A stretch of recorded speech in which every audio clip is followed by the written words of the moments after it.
Assalamualaikum warahmatullahi wabarakatuh. Saya Mutiara Putri Lestari, kelas 4B. Izin menjelaskan materi tentang kata depan untuk menyelesaikan ujian akhir semester mata kuliah PPBI. Nah, langsung saja ke materi. Yang pertama, saya akan menjelaskan tentang kata depan atau preposisi.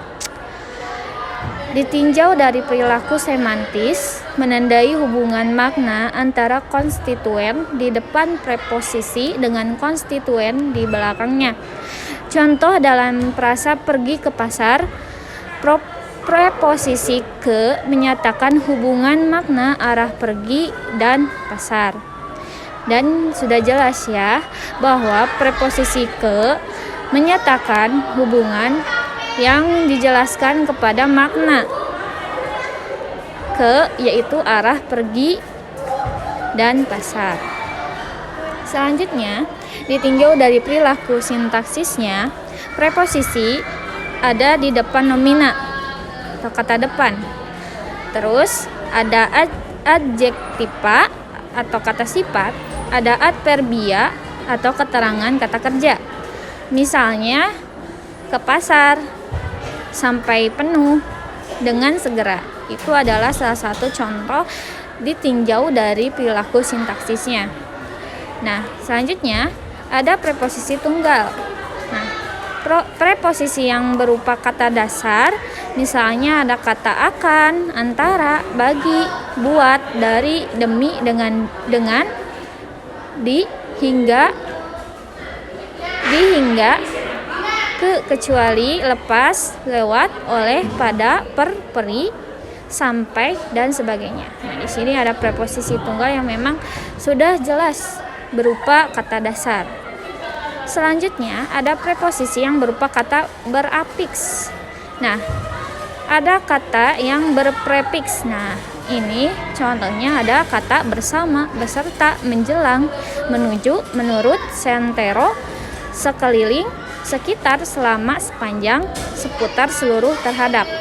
Nah, itu untuk berprefiks. Nah, selanjutnya ada bersufiks. Nah, contohnya ada kata bagaikan. Ada yang ketiga yaitu berprefiks dan bersufiks. Misalnya kata melalui, mengenai.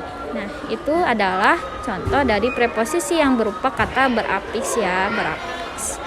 Selanjutnya ada preposisi yang berdampingan. Nah, ini contohnya seperti kata daripada, kepada, oleh karena, oleh sebab, sampai ke, sampai dengan, selain dari. Nah, di sini memang jelas ya, preposisi yang berdampingan ini pasti ada salah satu kata yang saling berdampingan gitu. Misalnya kata oleh karena. Nah, karena ini, kata karena pasti berdampingan dengan kata oleh, jadi oleh karena. Nah, selanjutnya ada preposisi yang berkolerasi.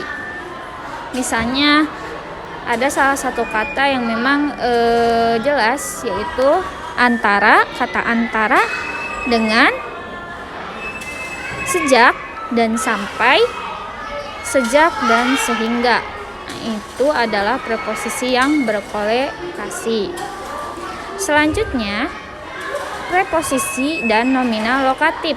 Nah, preposisi ini dapat bergabung dengan dua nomina, asalkan nomina yang pertama mempunyai ciri lokatif. Nah, misalnya ada kata di atas meja, ke dalam rumah, dari sekitar kampus gitu. Jadi di dalamnya itu ada gabungan dua nomina. Nah, yang mempunyai ciri lokatif. Jadi asalkan nominanya yang pertama itu mempunyai ciri lokatif. Nah, misalnya juga ada di antara, di pinggir, ke sebelah, di depan, dari tengah. Nah, itu adalah preposisi dan nomina lokatif. Selanjutnya, peran semantis preposisi.